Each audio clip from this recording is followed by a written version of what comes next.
All right, everybody. I wanted to welcome you all to the event today at Never Apart. I'm the founder of Never Apart, Dax De Silva, and really excited to invite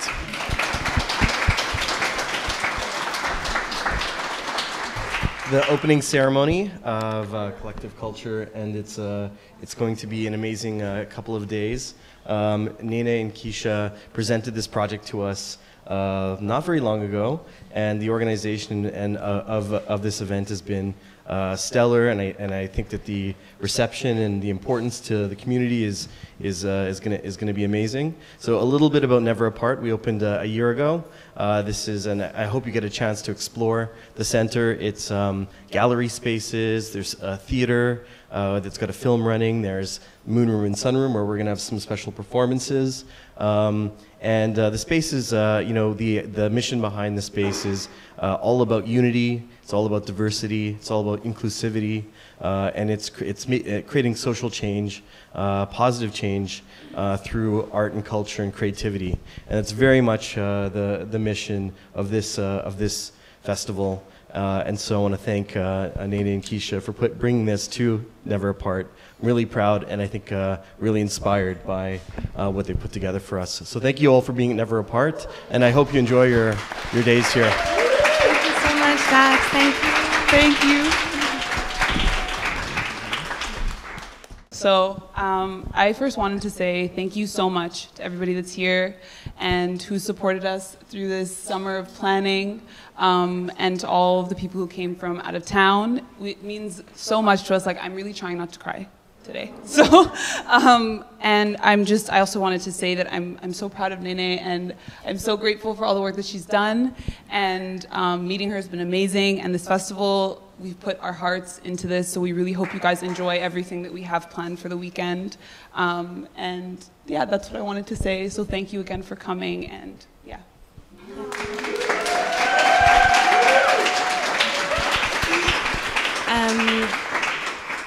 Moi, je vais faire ça en français si jamais il y a des francophones dans la salle pour pas avoir un petit moment lost in translation.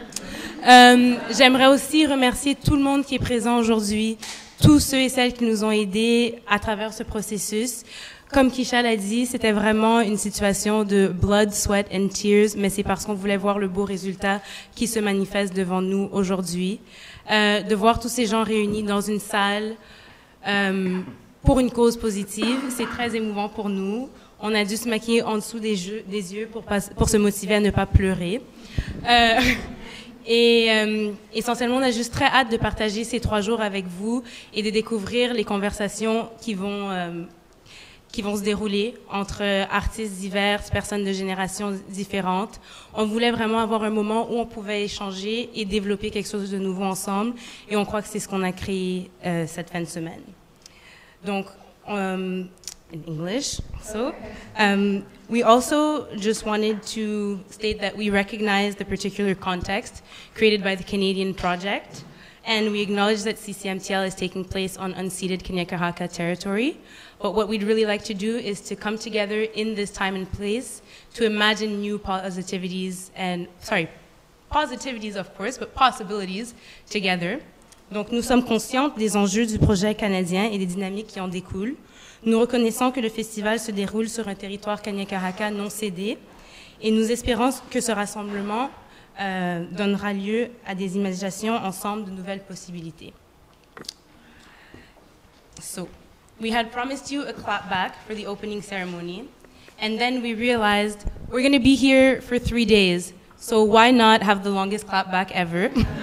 And have these conversations unfold throughout the weekend. So if you've ever been to the Clapback before, you know that we talk about everything and nothing altogether, but we usually tap into some very real things, both emotionally, societally, and we wanted that to happen here because we believe that everybody's personal experience is rooted in something larger and connects them to other people.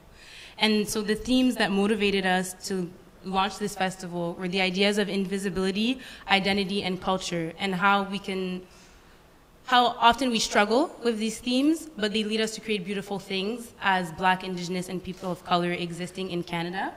So we encourage you to reflect on moments where you might have felt hypervisible or invisible as a racialized person in Canada, where you might have struggled with your identity or even wrestled with notions of culture, and how you came to create something from that, and how that manifests itself in who you are today and the people you exchange with.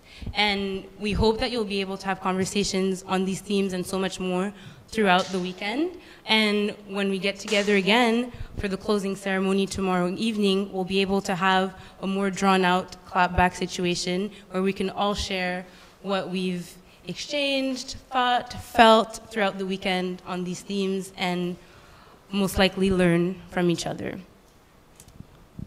Want to add something?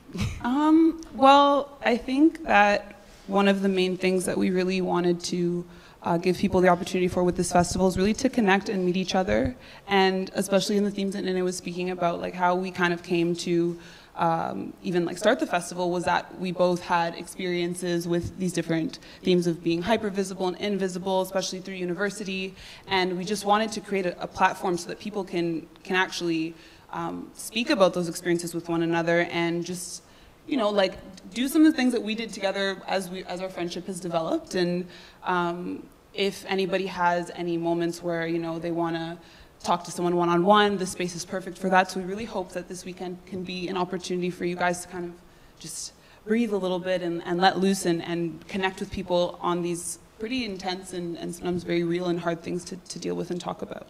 So, yeah. Yeah, essentially we just wanted all of you to come as you are and be yourselves, and celebrate others, because the emotions, they're coming again, I'm sorry.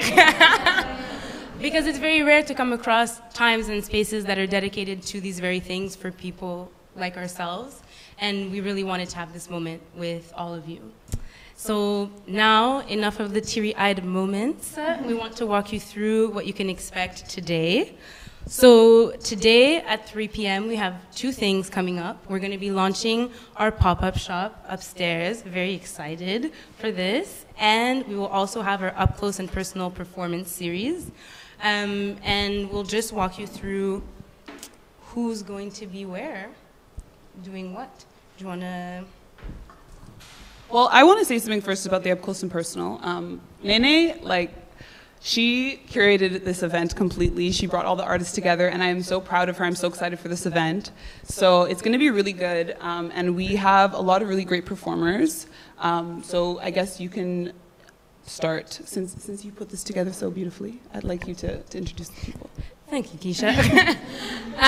Well, essentially at 3 p.m., Up Close and Personal is gonna kick off, and this is a performance series that's based on the ideas of vulnerability and immersion.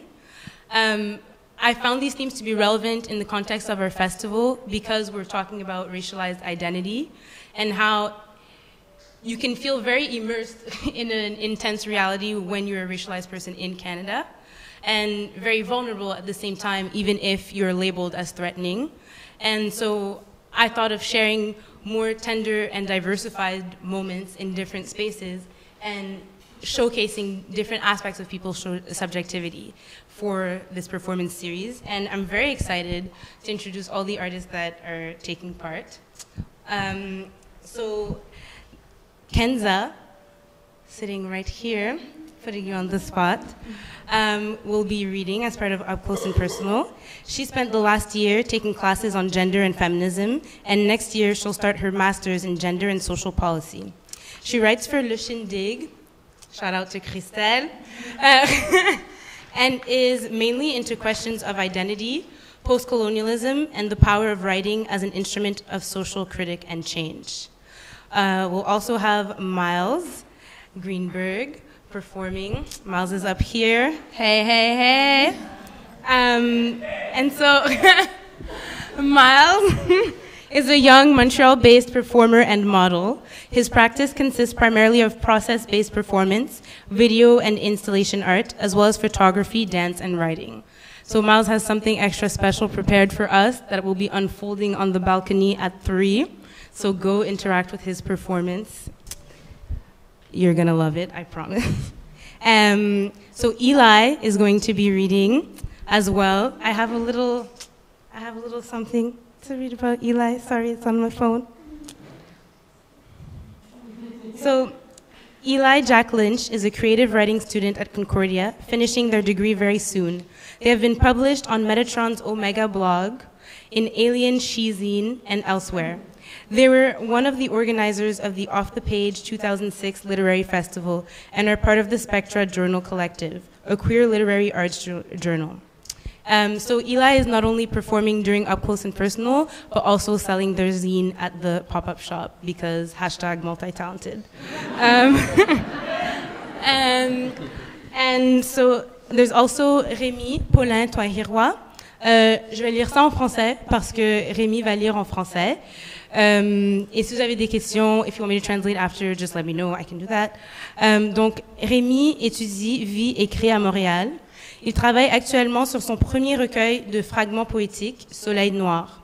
Il explore les thèmes de l'enfance, la mort, la maladie mentale, les luttes sociales, son identité et sa condition d'homme noir. Pour lire ses textes, vous pouvez consulter son blog, Les Heures Bleues, à remipaulintoihirois.net. I highly suggest you visit his blog and read his work. It's beautiful and you will witness it today. Now there's Christelle Saint-Julien. She is a Montreal-based writer, musician, and translator. She has black skin, a big laugh, and long limbs. A hyperactive brainyard, she makes a living putting words together in different contexts. She sings out loud whenever she can. She observes things, events, and people a lot. She never thinks she has anything to say, but she keeps writing about it. So if you want to hear about the things she's written, check out Up Close and Personal. And then Sarah Yayaoui, Yeryaoui, je suis désolée, like francicisme, Quebec moment, is a scholar at McGill, overall inspiring woman who has a beautiful poem to share on identity and naming and just the experiences of navigating different spaces of whiteness versus racialized spaces and how our identity morphs as we move from one space to the other. And we're very much looking forward to it. So this is everything that you can look forward to during Up Close and Personal.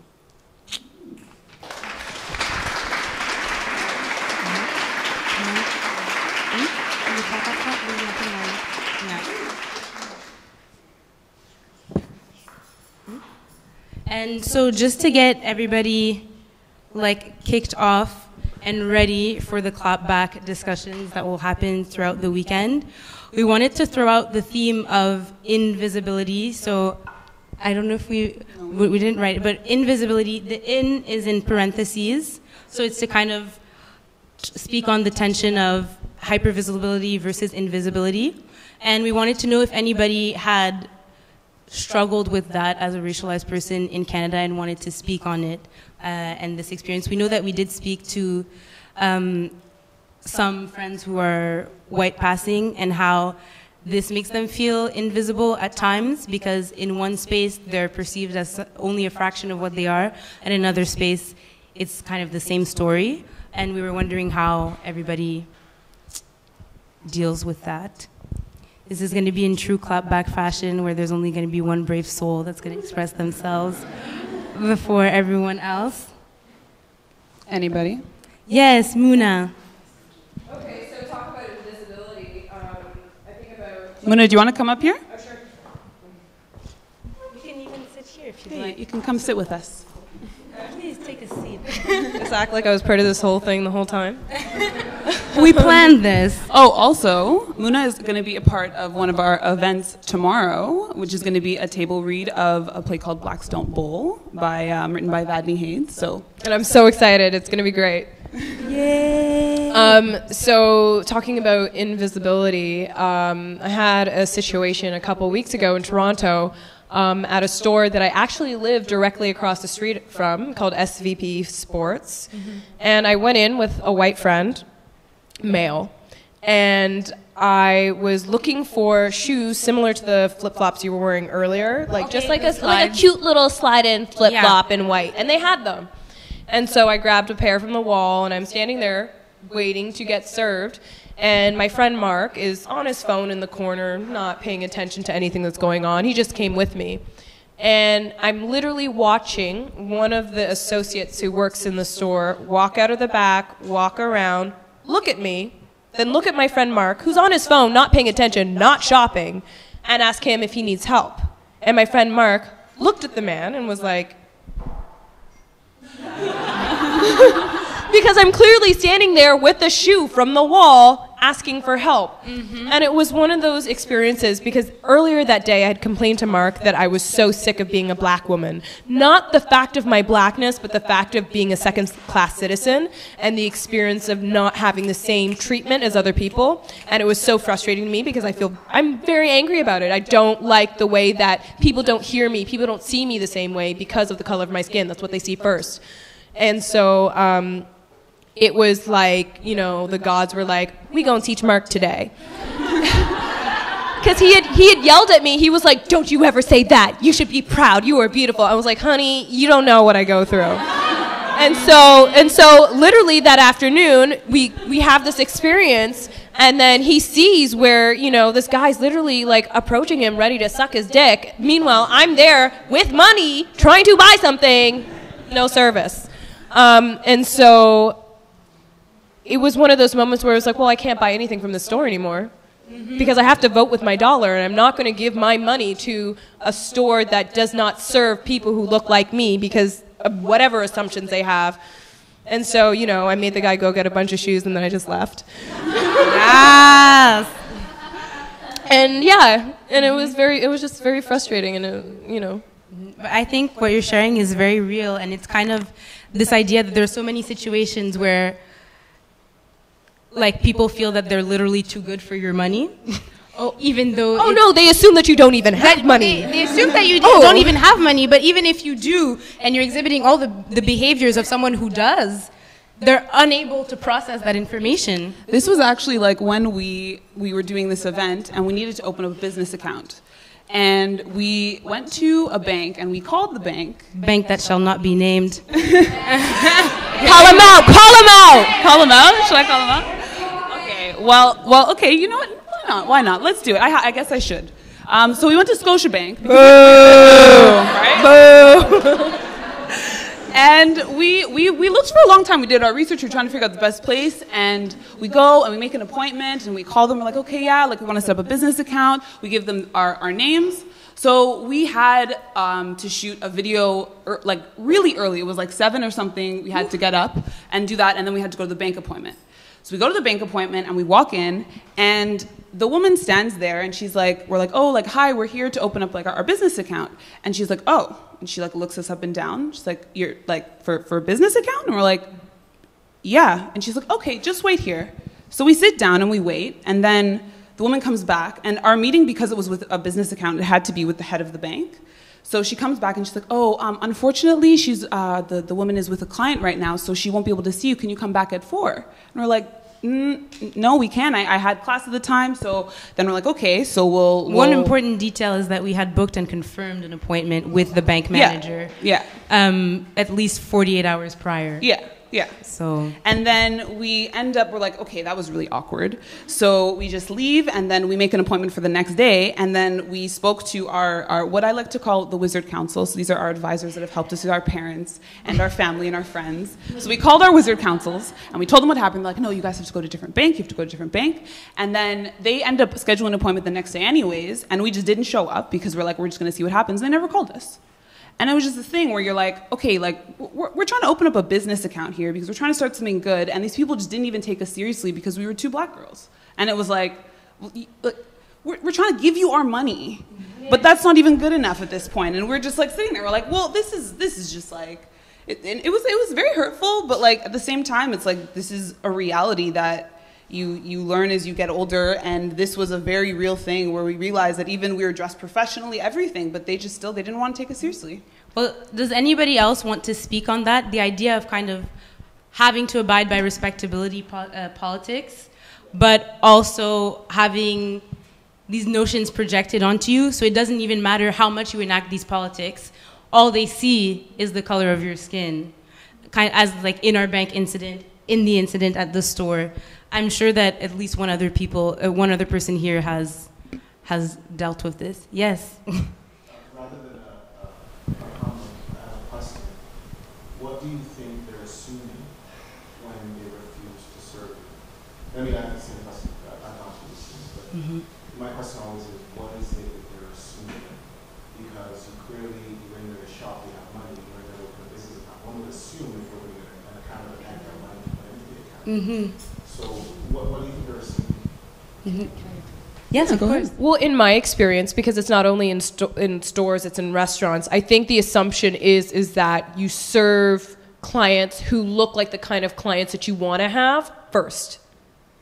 You know, I think a lot of it has to do with appearance. If I walk into a restaurant, I've gone to restaurants and waited for a table, and people who came in after me, who were white, got seated first. And it's because I think it reinforces their idea of what their clientele is, and I don't. And I think sometimes that's what it is. And I think it's also, you know, I don't have to treat people of color the same as I would as white people. I mean, I don't even think it's about economics. It's just, I think, ingrained in some people that you don't have to have the same expectations. Does anybody want to speak to that directly? Yes. Would you like to come? Do you want a microphone and a seat? You can come take a seat beside me.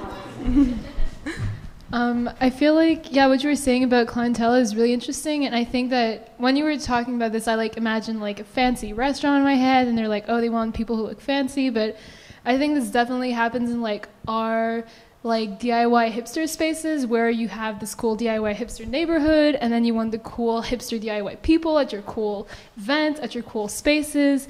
And like, you don't need people who look rich, you don't need people who look like they have money, you don't need people that look like a certain way, except for the fact that they look cool, like, to your standards, and your standards of cool are like me and my white friends. And then when you see somebody of color, you're like, well, this person looks like a nice person, they probably have lots of money, but they don't have my aesthetic, they don't have like, do they know my cultural references? I want people in my space that's like, you know, people who like a certain type of music, and then it's like this person doesn't look like they look like this, they like this type of music.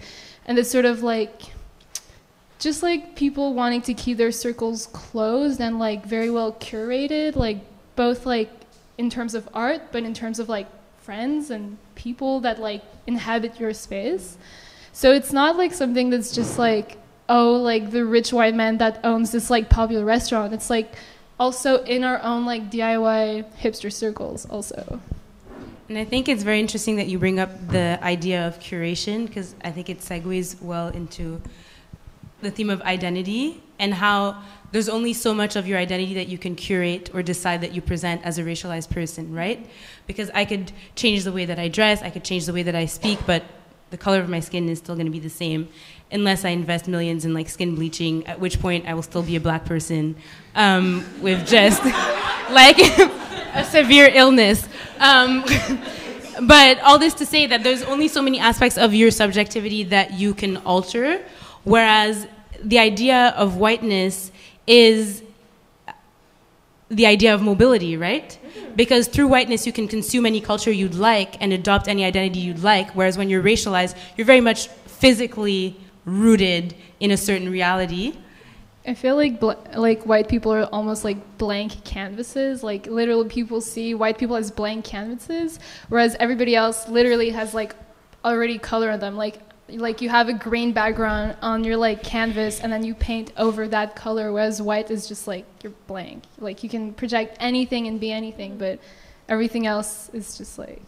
I feel as though in the media and in all kinds of portrayals, white people are afforded subjectivity, whereas people of color are completely objectified and almost commodified. I'm an actor, I work in film and television, and I feel that all the time. I was literally told by my first agent that I was going to be his black Barbie. He failed at that.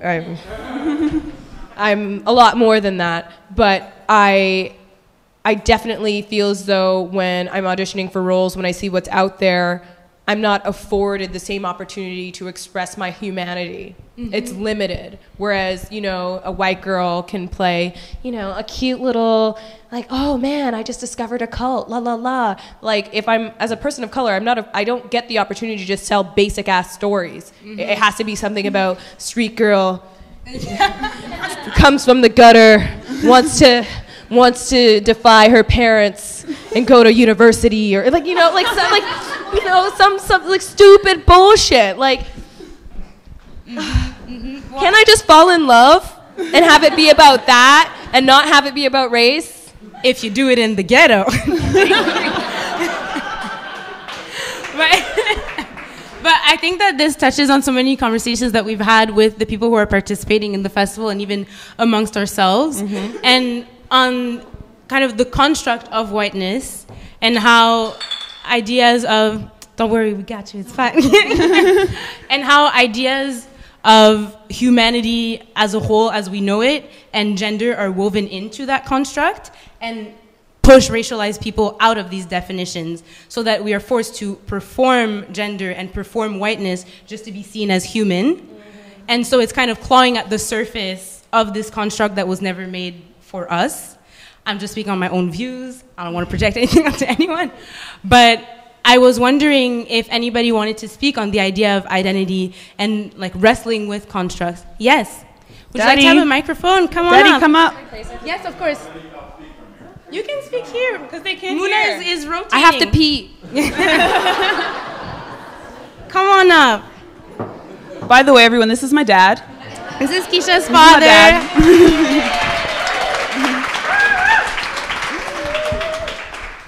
Thank you. No, I just wanted to say, just listening to the conversation going on here. First of all, a very distinguished, important, very, very important topics and conversations to be having.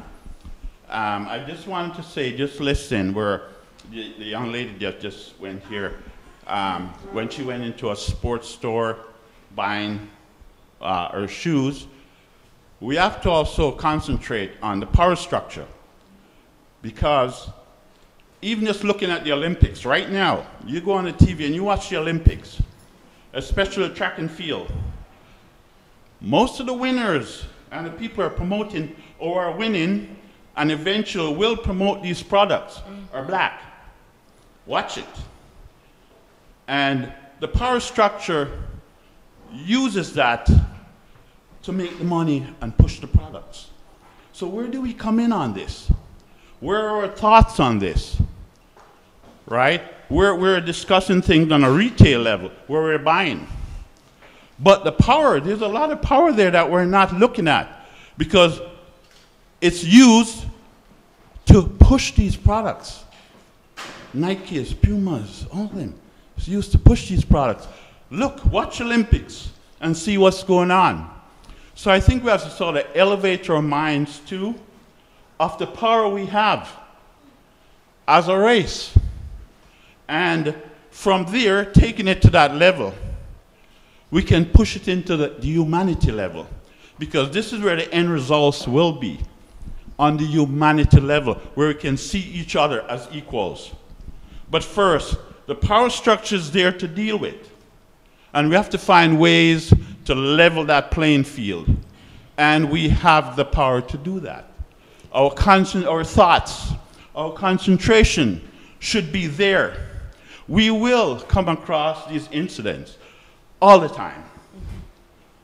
But you know, it's just a reality, and we just bypass them. Move on to what we truly are and can do. And when we start doing that, then the ones that come after, the road will be easier, because we have created a different reality for them. That's all I wanted to say, just from this.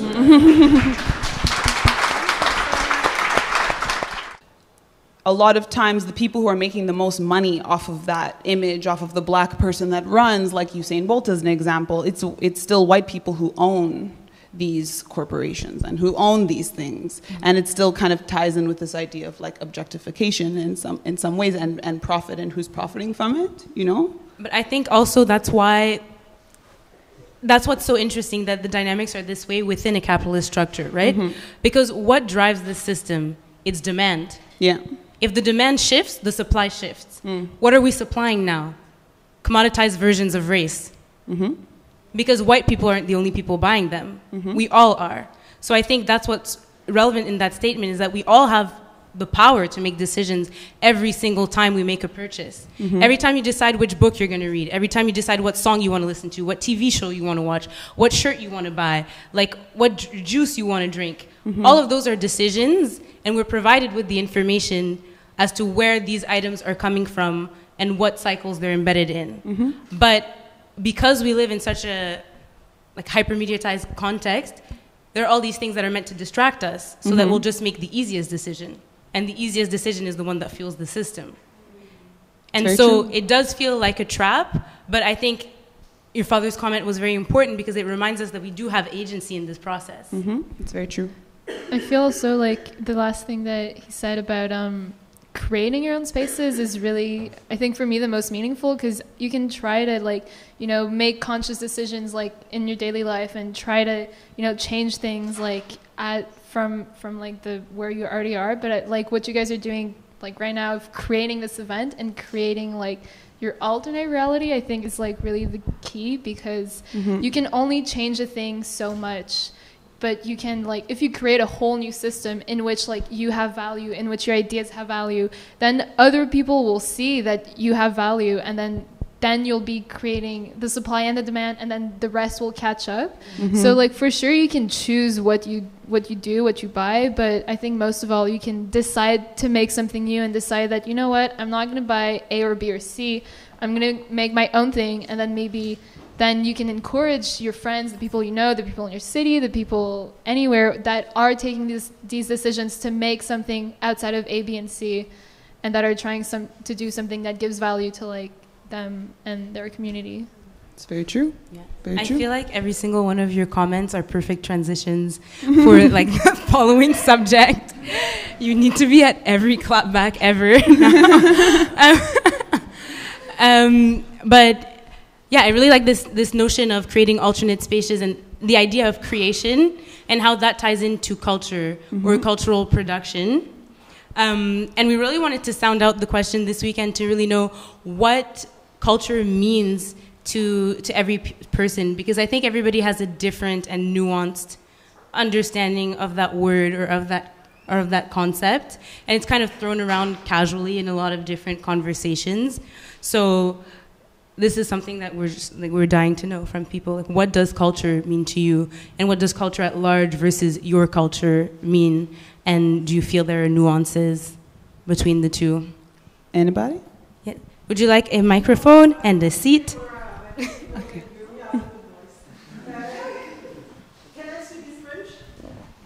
Oui, mais si tu veux un micro, pour que tout le monde t'entende. Tout le monde m'entend?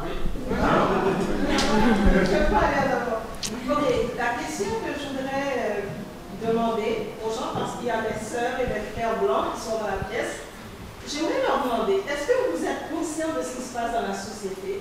J'aimerais entendre votre expérience, parce que j'ai l'impression qu'on est toujours en train de se parler entre nous de ce que nous vivons, et que les blancs, qui sont nos frères et nos sœurs, vivent cette expérience aussi tous les jours, mais ça ne les dérange pas.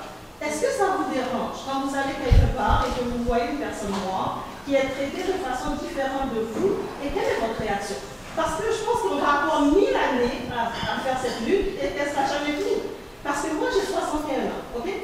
Ma nièce ici, qui est sur le panel, moi je me suis dit, je vais faire tout ce qu'on doit faire pour que, quand je vais avoir des enfants, des petits-enfants, des petites-nièces qui n'ont pas à vivre ce combat. Elles vivent encore ce combat. C'est ridicule. Si vous, mes frères et sœurs blancs, vous ne dites pas non à un moment donné, dans 1000 ans, on va avoir cette conversation. Il faut que ça casse. Mais ça ne peut pas casser juste avec nous. Il faut que vous, qui êtes nos frères et nos sœurs, vous disiez à un moment donné, non, je n'accepte plus le racisme. Non, je ne vais pas le transmettre à mes enfants. Non, je ne vais pas accepter que quelqu'un qui est mon égal soit traité de façon différente à moi, même quand je suis dans un restaurant chic, même quand je suis dans un magasin où les choses coûtent très cher ou pas cher. Parce que je me dis, je ne peux pas, je vous demande, ok, je vous demande, qu'est-ce que vous percevez? Quelle est votre réalité et pourquoi cette réalité que je transmets de génération en génération ne vous dérange pas? Je veux savoir, j'ai besoin de savoir pour que cette conversation ait un sens, sinon ça n'a pas de sens. Donc, pour les... Merci beaucoup. Merci. Did the Anglophones understand? I can translate. Do you want to translate? Or? Okay. So essentially what Martine was saying is that she's curious to know if white people feel as affected by these problems and these realities, and that she, when she was younger, was hoping that the next generation would not have to struggle with these very problems. And yet here we are. She is my aunt. I am her niece. I am the next generation. I am speaking on the same issues. And she highlighted the importance of coming together to combat racism. And so that, of course, people of color are offended and bothered by racism because it affects us directly. But does it affect white people? Do white people feel the need to speak up when they encounter